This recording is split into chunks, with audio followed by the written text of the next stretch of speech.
हाँ, गुणवत्ता का महत्व होता है और उदाहरण भी दिया गया है। और आप हैं परम ऐसे वृक्ष बहुत हैं,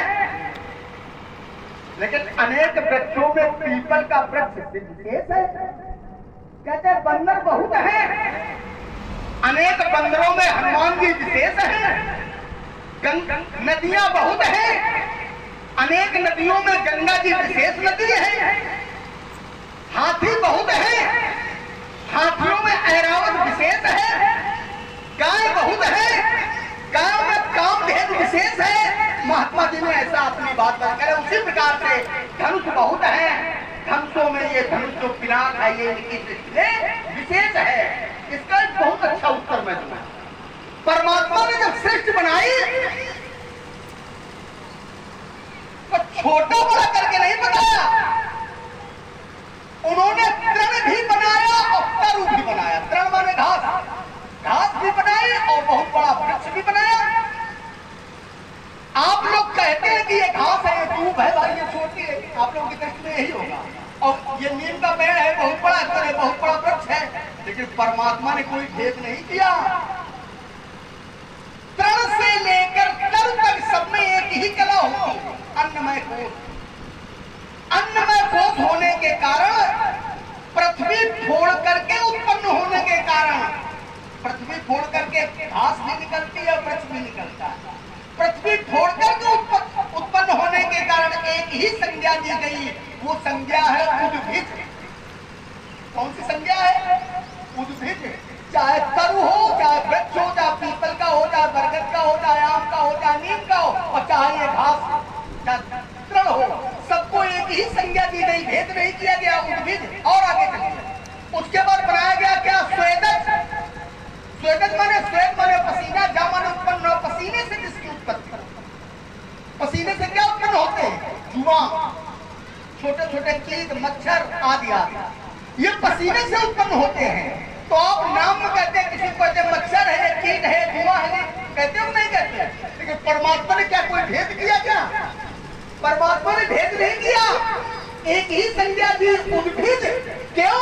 क्योंकि पसीने से उत्पन्न होने के कारण इसमें दो कलाएं होती हैं, अन्नमय और प्राणमय। तो दो कलाएं होने के कारण, पसीने से उत्पन्न होने के कारण एक ही संज्ञा दी गई, कह दिया गया स्वेदज। वेदांत का नियम है, धर्म की बातें नहीं है, पहली बात सुन रहे हो। और आगे आ गया, इसके बाद बनाया गया क्या? इसके बाद बनाया गया अंडक। जैसे कछुआ, कच्छप, सर्प, पक्षी। तो आप देखने में कहेंगे ये तो पक्षी है, कच्छप है, ये सर्प है, ये अलग अलग है। कहोगे कि नहीं कहोगे? क्योंकि आप लोगों को पूर्ण ज्ञान है, इसलिए आप हम सब ऐसा ही कहते हैं। लेकिन परमात्मा ने कोई भेद नहीं किया। अंडे से उत्पन्न होने के कारण, तीन कलाएं होने के कारण, अन्नमय, प्राणमय, मनोमय, तीन कलाएं होने के कारण, अंडे से उत्पन्न होने के कारण एक ही संज्ञा दी गई, वो है अंडज। कछुआ, सर्प जितने सब अंडज के अंतर्गत आते हैं। और आगे चलिए, इसके बाद बनाया गया पिंडज। पिंडज में चाहे हाथी हो, चाहे गाय हो, चाहे भैंस हो, चाहे कोई भी पशु हो, ये सब पिंडज के अंतर्गत आते हैं।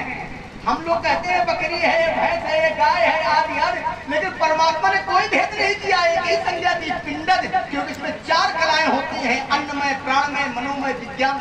और आगे चलिए, इसके बाद बनाया गया जरायुज। जरायुज में ये मानव शरीर आता है। आप लोगों के नाम अलग अलग हो सकते हैं, मैंने अभी पहले भी बताया था कि नाम किसी का कुछ हो सकता है, वस्तुतः हो तो मनुष्य, हो तो मनुष्य। आप सब में पांच कलाएं हैं, अन्नमय, प्राणमय, मनोमय, विज्ञानमय, आनंदमय।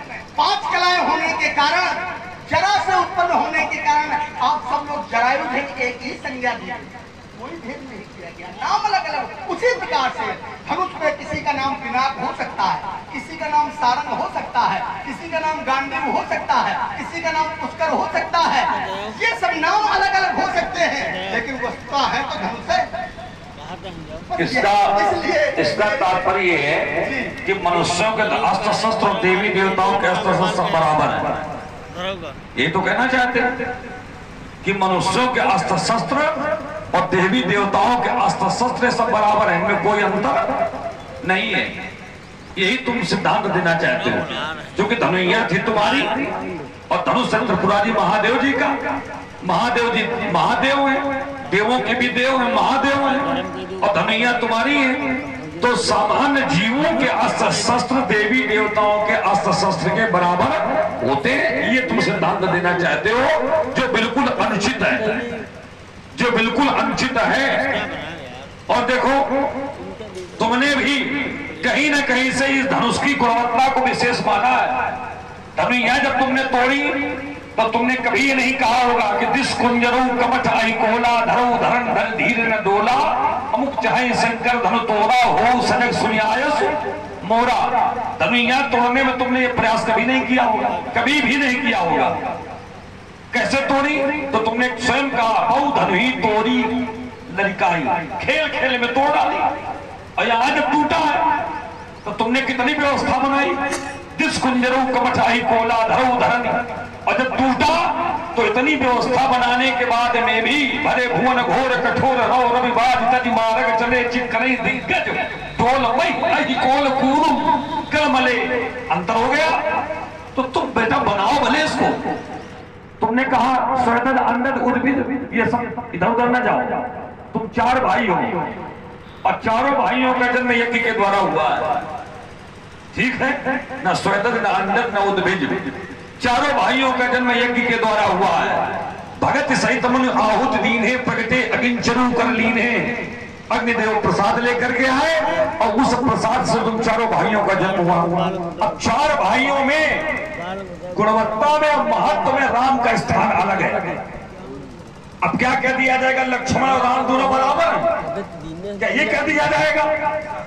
भाई जन्म में निमित्त तो प्रसाद ही बना, अब प्रसाद यज्ञ का ही है। और आप हैं भैया हमारे श्री रामबली भैया भाई सही निवासी, आपकी ओर से भाई 51 पुष्पद्रा है श्री परसाम जी और लक्ष्मण जी के चरण प्रदान किए जा रहे हैं। बहुत बहुत धन्यवाद।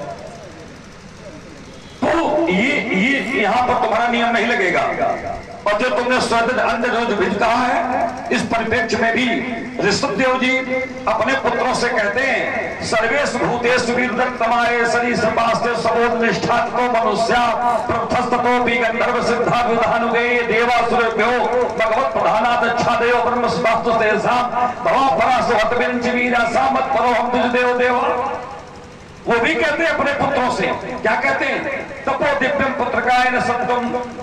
जिसके जीवन में तप है उसकी गुणवत्ता अलग है, और जिसके जीवन में ऐसा आधार नहीं उसकी गुणवत्ता अलग है। राजकुमार शिवलिंग ही जैसे शंकर जी का शिवलिंग है, तो शिवलिंग में भी अंतर होता है। अंतर क्या होता है? अगर मनुष्य के द्वारा प्रतिष्ठित शिवलिंग है तो उस शिवलिंग के चारों ओर, उस लिंग के चारों ओर 500 हाथ की जगह शिव क्षेत्र के अंतर्गत मानी जाती है। 500 हाथ अगल बगल कुछ भी यदि आप समर्पित कर रहे हैं तो शिव समर्पण में ही उसको माना जाएगा। कौन सा शिवलिंग? जो मनुष्य के हाथ से प्रतिष्ठित है। अगर सिद्धि ऋषिमुनियों के हाथ से प्रतिष्ठित है तो उस शिवलिंग के चारों ओर 10,000 हाथ तक का क्षेत्र शिव क्षेत्र माना जाता है। यदि स्वयंभू ज्योतिर्लिंग है, स्वयंभू कोई शिवलिंग है, तो उसकी चारों ओर 10,000 धनुष लंबाई पर्यंत का क्षेत्र शिव क्षेत्र माना जाता है।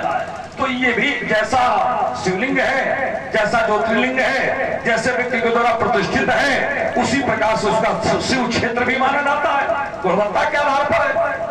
तो बेटा इसको तुम काट नहीं सकते, इसको तुमको मानना पड़ेगा। और ब्याज द्वितीय बिंदु जैसे तुमने कहा संक्षिप्त दे रहे हैं, संक्षिप्त तुमको अभी दिए देते हैं। द्वितीय बिंदु उन्होंने एक दुआ पढ़ा था। दुआ क्या था? सुनिए बात तुम्हें दीख असर सपन सुनावो तोई सुंदर कौर सुविप्रवर अस उपदेश वमोई। ये पार्वती जी ने अपनी माता मैना को सत्य की बात बताई है। क्यों बताई? क्योंकि मैना और हिमालय इन दोनों लोगों ने निर्णय लिया था कि पार्वती को तपस्या के लिए भेजो, क्योंकि तपस्या नहीं करेगी तो उसको वर कैसे मिलेगा। तो मैना के मन में ये आया कि हमारी पुत्री बड़ी सुकुमारी है और तपस्या करना बड़ा कठिन है, ऐसी सुकुमारी कन्या को तपस्या के लिए कैसे भेजें? तो नारद जी के बात को लेकर के हिमालय पर्वत कहते हैं, परुभावक प्रगट ससीमाही और नारद वचन अन्यथा नाही। नारद जी ने जो कह दिया अन्यथा नहीं हो सकता है, इसलिए पुत्री को तपस्या के लिए भेजो।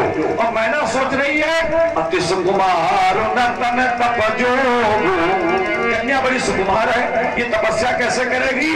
तो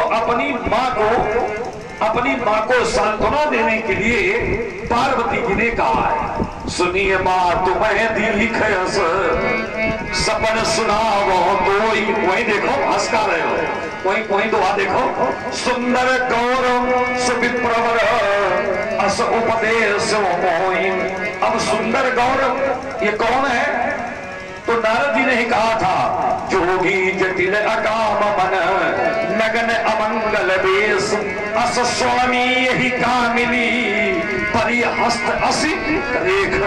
मैंने शिव जी की ओर संकेत किया। अब पार्वती जी क्या कर रही? सुंदर गौर सुविप्रवर। अब इन शब्दों पर जरा विचार करो, यहाँ सुंदर गौर सुविप्रवर कौन है? तो भाव आ गया निकल के, कौन? कर्पूर गौरम, सुंदर गौरम, कर्पूर गौरम, करुणावतारम, संसार सारम, भुजगेंद्र हारम। तो ये स्वप्न जब बताया तो उस स्वप्न को जागृत परिस्थिति में नारद जी ने हिमालय और मैना दोनों लोगों से बताया था। तो जो स्वप्न देखा वो यदि जागृत स्थिति में प्रमाणित हो जाए, उसकी प्रमाणिकता मिले, तब तो उस पर निर्णय लेना चाहिए। और जब तक उसकी प्रमाणिकता जागृत स्थिति में ना मिले तो फिर प्रमाणिकता नहीं लेनी चाहिए। ठीक है ना? ये इसका निष्कर्ष है। आज बचाओ नहीं बोल पा रहा है, इसलिए हंसी आ रही है। बचाओ तो पूरा है, आज बचाओ पक्षे नहीं दिखाई पड़ रहा है। हमारी बातों का आप समर्थन कर रहे हो। अच्छा बताइए, कौन सी तुम्हारी बात का समर्थन किया आपने? हाँ बोलिए। किसी का आपने मैंने कहा कि स्वप्न में शुरू से जो प्रसंग चला था, भगवान शंकर ने राजा जनक को स्वप्न का, फिर एक प्रमाण और दिया हमने, आदिष्टवान यथा स्वप्ने राम रक्षा हरा। तो उसका उत्तर तो मैंने दिया, वही मैं। फिर तीसरा उदाहरण मैंने दिया मैया पार्वती का। इन सारी बातों में स्वीकार तो आपने किया कि स्वप्न में कहा गया, अब वो कार्य किया गया। तो कब किया गया? ये भी तो इसकी भी तो व्याख्या करो। वही तो मैं बता रहा हूँ, स्वप्न में जो कहा गया उसको स्वीकार किया गया और मैया पार्वती ने तपस्या की और उसका परिणाम मिला। अब जो जोगी जटिल अकाम नगर अमंगल में अस्वामी एका विनय करी हस्तश्रेय के नारद जी ने मैया पार्वती का जब हाथ देखा, तब उनकी माता से बताया, पिता से बताया कि इसको ऐसा वर मिलेगा, इस प्रकार का वर मिलेगा। और उन्होंने तो वहां पर जब ये स्थिति है तो मैया पार्वती ने अपनी माता को बताया कि एक गौर रंग का, गौर वर्ण का एक महात्मा स्वप्न में आया, उसने कहा तपस्या करो। तो माता अब मैं तपस्या करूंगा और जो नारद जी जो गुरु जी बता गए हैं वो पर मुझे प्राप्त हो जाएगा। और उन्होंने तपस्या की और पर प्राप्त हो गया। मेरे कहने का भाव निचोड़ इसका ये है कि स्वप्न में जो कहा गया वो किया गया, परिणाम सामने नहीं इसी में हम घबरा नहीं रहे, तुम बात को बदल रहे हो। हम बदल नहीं रहे। और उसी प्रकार से नारद जी ने जैसे कहा, यहाँ भगवान शंकर ने मैया पार्वती से कहा अगर गौर पुत्र को भगवान शंकर से जोड़ रहे हो तो हम आपकी बात लिए, तो भी तपस्या उन्होंने की और परिणाम मिला। वहां पर भी भगवान शंकर ने कहा, राजा जनक ने माना, वहां पर भी भगवान शंकर ने कहा, बुद्ध कौशिक ने माना और रचना की। तो स्वप्न में जो कहा गया वो कार्य किया गया, उसको झुठलाया नहीं जा सकता है, उसको मानना चाहिए। इसमें केवल बड़ी सुंदर चर्चा। पर्यावरणीय हमारे श्री राम सजीवन यादव जी एडवोकेट वेथर, आपकी ओर से ये 51 पुष्प है, यानी 1 से पुष्प दोनों महान भाव के चरणों में। एक बिंदु का उत्तर मैं और दूंगा और सारी बातों की मैं छटनी कर रहा हूँ। तुम छटनी कर रहे हो, अपना तुम्हारे सब मकान है, अभी छुपा तो तुम्हारा रह गया, उसको तुमने बोलने ही नहीं दिया। जब आप छूट पाओगे तभी तो नहीं ऐसा थोड़ी है, जब बात ही तो बीच में काटोगे। तो तो इसलिए मैं आपका यह बिंदु ले रहा हूं। आपने कहा लक्ष्मण कि क्या भगवान या दिव्य आयुध मनुष्यों के आयुधों के बराबर हो सकते हैं? ये आपका बिंदु। संसार में दृष्टि भेद होता है, तब वो किसी को छोटा, किसी को बड़ा, किसी में विशेष गुण, किसी में गुण नहीं, ऐसा कहने लगते हैं। मैं नहीं कहता हूं, मानसाचार्य कहते हैं संसार जब बनाया गया तो जड़ भी बनाया गया, चेतन भी बनाया गया। जड़ चेतन गुण दोष में विश्व कीन करता संत हंस गुण कहीं। जो गुणवत्ता की बात कह रहे ना कि गुणवत्ता उसमें ज्यादा है और उन धर्मियों में गुणवत्ता कम है, उनको एक समान कैसे कह सकते हैं? तो समझिए क्या कहते हैं, संत हंस गुण कहीं। जैसे गुणवत्ता की बात करते हैं वहां पर भी मानसाचार्य कहते हैं संत रूपी हंस गुण ग्रहण करते हैं। उत्तरकांड में भगवान स्वयं अपने मुख से अपने भक्तों से कहते हैं, क्या कहते हैं? सुनो तात, इसी बात को पूरा किया उन्होंने आगे। सुनो तात, मायाकृत गुण और दोष अनेक। ये संसार में गुण दोष जितने हैं सब मायाकृत हैं, अनेक हैं, एक नहीं अनेक है। लेकिन यहाँ तो गुण ग्रहण करने की बात की गई, संत हंस गुण का है। तो भगवान क्या कहते हैं? गुण ये, वो गुण जो ग्रहण किए गए तो वो गुण है क्या? वो बताते हैं भगवान।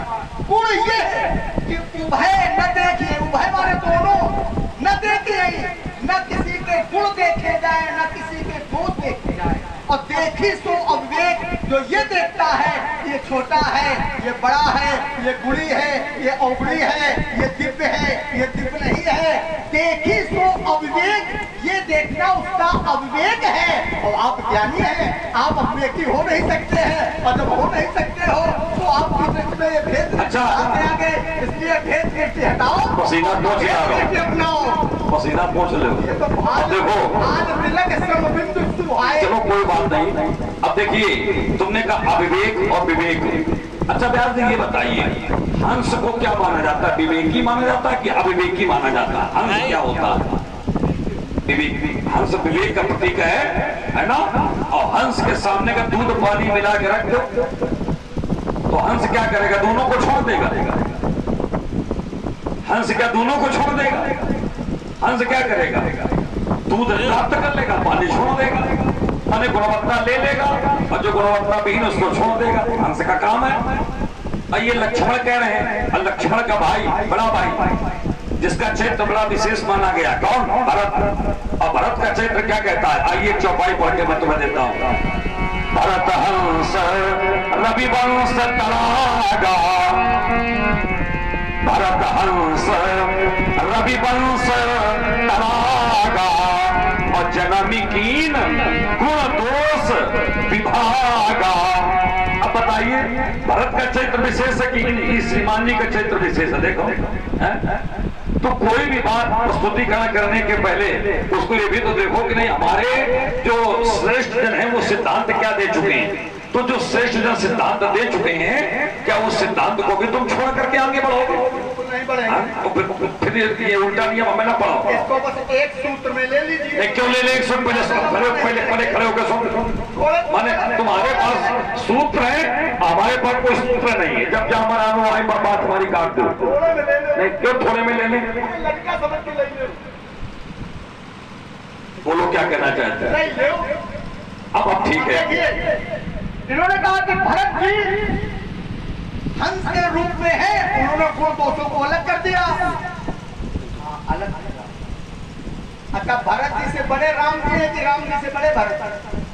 ये हमारा तर्क है। देखो कहां से जबरदस्ती लिए जा रहे हैं। आपने कहा श्रेष्ठ लोगों की बात। चलो राम, आपने कहा तुमसे श्रेष्ठ है, हमसे श्रेष्ठ भरत जी भी है, हमसे श्रेष्ठ राम जी भी है। लेकिन भरत जी से श्रेष्ठ तो राम जी है। और राम जी क्या कहते हैं? गुण ये है कि उभय न देखे, गुण ये है कि दोनों न देखे जाए, और देखे सो अविवेक। और इसको वेदांत में कहा गया, और वेदांत की बात काटी नहीं जा सकती। गुणस्तु दोषो दृश्य दोषो। अभी दूसरा सूत्र है, एक सूत्र के लिए कहा था तुमने। सूत्र में एक दे रहा हूं, ये सूत्र है। अभी मैंने सूत्र की बात, अभी तो मैंने केवल अर्थ किया है, अब मैं सूत्र दे रहा हूं। गुणस्तु दोषो दृश्य दोषो, ये वेदांत का सूत्र है। गुण दोष देखना दोष है, गुणस्तु उभय वर्जिता, गुण ये है उभय वर्जिता की दोनों न देखे, वेदांत कहता है। अब हम वेदांत की बात करते हैं, अपने बड़े भैया श्री राम जी की बात करते हैं। अब ना आप हमारे बड़े भैया के मानो, ना वेदांत के मानो, और ना ललिका के मानो, तो घेर मरी। ये बताओ तुम गुण दोष देखते हो कि नहीं देखते हो? अब ना बड़े भैया की बात मानी जाएगी ना वेदांत की, तुम्हारी ही बात। तुम ये बताओ तुम्हारे जीवन में गुण और दोषों का महत्व है कि नहीं है? अब जैसे नहीं हाँ या ना का उत्तर करो। ऐसे हाँ ना कैसे? देखो बचाव बना रहे कि नहीं बचा रहे, देख ले। तुम्हारे जीवन में गुणवत्ता का महत्व है कि नहीं है? गुण और दोषों का महत्व है कि नहीं है? विश्वामित्र में तुमने ऐसा क्या देखा जब विश्वामित्र के पक्ष में धनुष उठा लिया? और मारीच ताड़का स्वभाव राक्षसों में तुमने ऐसा क्या देखा जो धनुष से निकले हुए बाण उनके लिए संहारक बन गए? समाधान तुम ही कर दो। ये देते, ये कोई बड़ी बड़ी बात थोड़ी ना। दृष्टि और व्यवहार, दृष्टि जब डाली जाए ज्ञानियों के द्वारा, हम साधारण मनुष्यों की बात नहीं करते। साधारण मनुष्यों की दृष्टि में अलग अलग हो सकती है, लेकिन ज्ञानियों की दृष्टि में भेद नहीं होना चाहिए। देखो हमें दूसरे की बात नहीं, हमारी तुम्हारी बात, तुम्हारे ज्ञानियों की नहीं, अपनी बात अपनी बात में बता रहा हूं, बातें को जोड़ दे रहा हूं कि दो शब्द है, एक है दृष्टि दर्शन और एक है व्यवहार। तो यहाँ पर भाग नहीं रहे, सीधे यहाँ पर देखने की बात नहीं है। अब आपने प्रश्न किया तो समझ तो नहीं हो, यहाँ पर विश्वामित्र जी ने देखने के लिए नहीं कहा, उन्होंने व्यवहार करने के लिए कहा। और उनका उद्देश्य था व्यवहार करवाने का। जब आए थे मेरे पिताजी के पास तो क्या उद्देश्य लेकर के आए थे? अनुज समेत देव रघुनाथा और निश्चर पद मैं होम सना था। और जो उनका उद्देश्य था, तो गुरु जी के उद्देश्य के पूर्ति शिष्य को करना चाहिए कि नहीं करना चाहिए? तो गुरु जी का उद्देश्य था कि निशाचरों का वध हो, तो मैंने निशाचर मारे असुर तुझ निर्भय कार्य और तुझ कर। ये व्यवहार और दर्शन अलग अलग है। तो क्या हम यहाँ दर्शन करने आए हैं? हम यहाँ क्या करने आए हैं? पहले तो आपने देखा है नहीं, वही तुम कह रहे हैं हम यहाँ करने का आए। आपने देखा तीन आशीष मैंने रुको, अब देखो यहाँ पर भी है तीन आशीष जानी बल जोटा, एक बल जोटा। मैंने सुंदर जोड़ी देख करके आशीर्वाद दिया, लेकिन जोड़ी देखी तो, लेकिन राम ही जीता ही रहे थकी लोचन। राम को देख करके नेत्र थकित हो गए, तुम्हें देख के थोड़े थकित हुई, अंतर हो गया।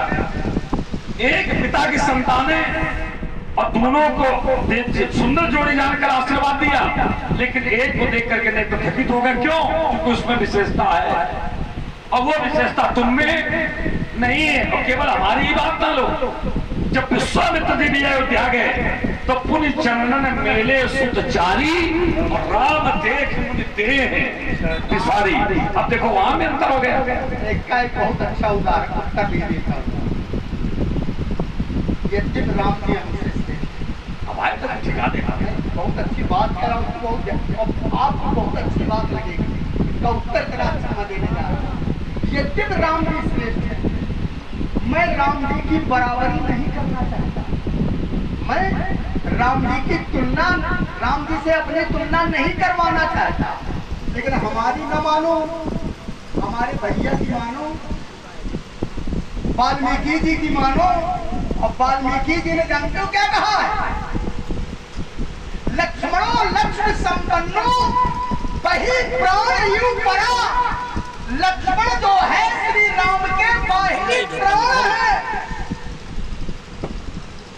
अगर लक्ष्मण नहीं तो राम का जीवन नहीं। ये समान है, समानता। इसका मतलब और आप उसको देख नहीं पा रहे हो, देख रहे हो जो बोलता है उसको नहीं देख। इसलिए सभा से सीधे भाग जाओगे। तुम्हारे आप समझ रहे हैं? सभा से सीधे भाग जाओगे।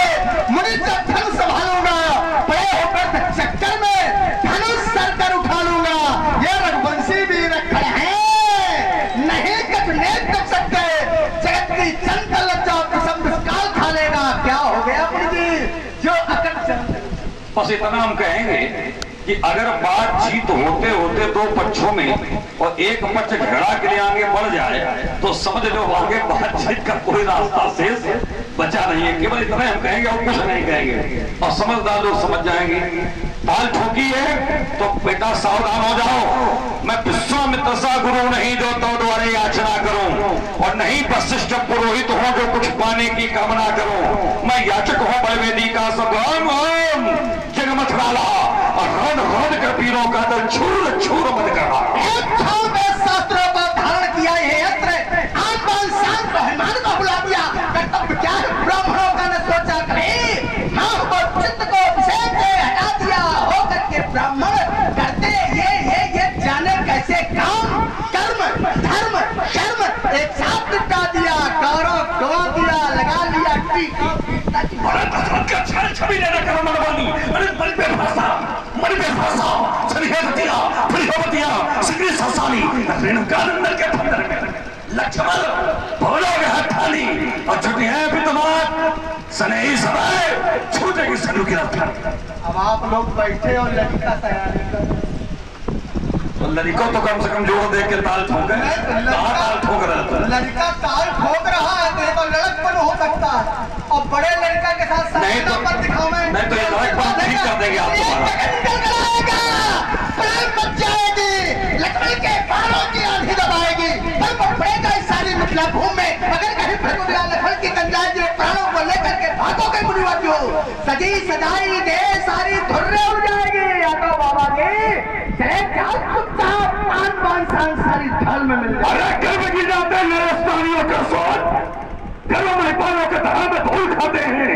होती रक्त से रक्त और वसुंधरा रुंड मुंड सुन्न के पहाड़ लग जाते हैं लखन लोक लोकपाल दिग्पाल दयाल अंबर पटाल सब देख देख अकुलाते हैं और पीर भी खाते हैं।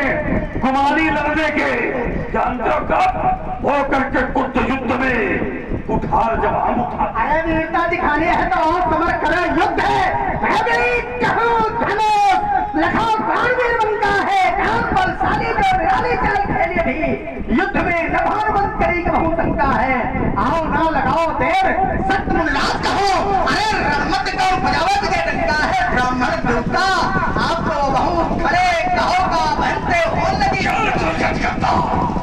चुपेती चढ़ा लेता लपेट चारों फेरे में मेरे की डोल जात थाली धसकीदार सिर पर फंचर टिकट बखेरे में इधर देख के चटा चटा चट तू तती है के बाद पेट मंदता दिखाई दे रन के उजले में प्रबल प्रकाश भगवान समार तंग रख तेरे जैसे राजकुमार उलूक समझी पोतंद गिरी और सुंदर वीर वार चूक गई और इसी वस्त्र में चूक गई तभी तो कुशल योद्धा नहीं तभी समित की ओर से एक से तभी तो कुशल योद्धा नहीं है। मैं कर्मवीर हूँ कर्म धरा